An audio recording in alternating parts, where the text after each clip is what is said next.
how have you gone about growing your revenue as 1,000 square foot laundromat owner? All right, well, there's a couple things. So first, I would say not only is it's challenging to come up with a lot of capital, but even if you have it, it's intimidating because if you're not part of the laundromat industry, like I wouldn't necessarily recommend just jumping in with $500,000 to find out if you can be successful, if you're any good at running a laundromat. And that's not what I did. I will say this isn't my first business. So I've owned multiple businesses throughout the years, but it is my first business in the laundromat industry. But there are ways that you can drive revenue. In the last podcast, I talked about Google and customer service and how to put yourself in front of Google and provide great customer service so that people want to give you good Google reviews, which for me, it's been a big driver of business. But there's other things that you can do that I'm just sort of tapping into, which is turn your laundromat into a community-oriented business. And I don't mean, you open your doors and suddenly you're giving out all these free things for people in the community. If you want to do that, you can. I mean, that's not what I do.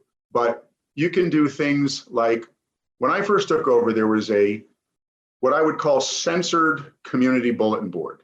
And that is basically, I'm right in the city center. So I'm right downtown.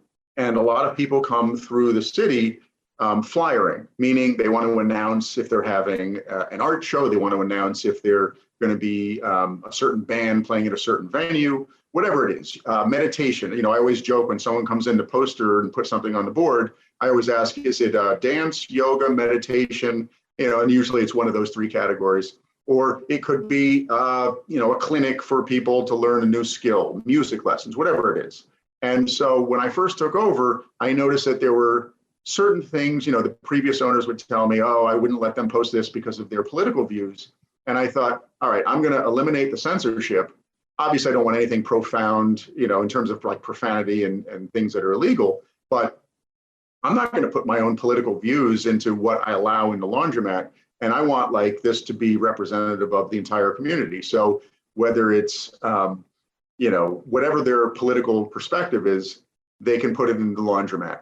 And I mean, it's like every time that I'd be standing in a laundromat when I first took over, so many people would tell me, a lot of the customers, hey, thanks a lot for allowing us to poster in here. And my customers would also say, hey, this is great because I've got nothing to do for the next 30 minutes as I transfer my wash into the dryers. And I love that I can learn about all the things going on in the town and the community. So it was, of all the things that people would tell me, I would always hear, I love the fact that you have this community bulletin board because this is like the greatest resource in the town. We always know what's going on based on what's happening in the laundromat, and that you're nice enough to let anybody poster in here. And it's true that like people really, I used to hear that over and over and over. So I knew that that was a big pull for people coming into a laundromat. They're like, oh, this is community oriented. I love the fact that you like let people in the community share what they're doing. The other thing that you can do is I actually was approached by an art student and they organized an art show in my laundromat. And that has been a huge success in terms of just like awareness in the community. And there's artwork all over the walls. And I'm an unattended laundromat. So it's pretty interesting to me that I have art on the walls that I can't protect. They signed a simple like liability waiver and I haven't had one issue. The art show has been going on for a little less than a year and not one piece has been stolen or damaged or broken or anything. And I get comments very frequently now about, I love the fact that you have this art venue for people and artists in the local community. And it's not just, we're in the Smith College area. Smith College is associated with Northampton. And it's not just Smith students, even though that's whose art primarily is in the laundromat, but it's some of my customers have put pieces in the laundromat. And I tell anyone, like, if you're an artist and, people that walk around and I happen to be in there, I'm like, hey, if you're an artist and you'd like to have something in here, more than happy to put it up. And like, oh, that's fantastic. And they love it. So that's another way to build a little more community oriented space. And the other thing, like the last thing that we have that is definitely more community oriented is what I'd call like a community library, where it's basically free books. You can drop books off, you can take books, and people know, like I have people that come through regularly that do their wash, and they'll bring a stack of 10 or 15 books that they've acquired.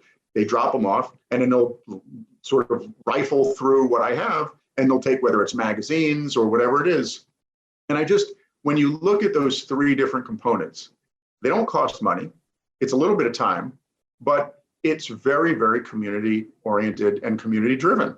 And people love this. They feel like there's a sense of community. It's not just a generic laundromat to them, but it feels like a little bit of a homey place for them to just feel like I belong here and I want to come back here, because it's slightly different than the person that's 4 miles down the road that isn't doing these things.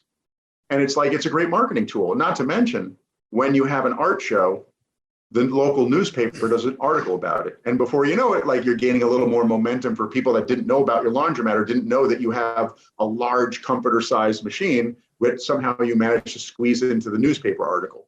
So, it all adds up, and it doesn't cost money. And it's not like you need to have a social media presence, which I recommend.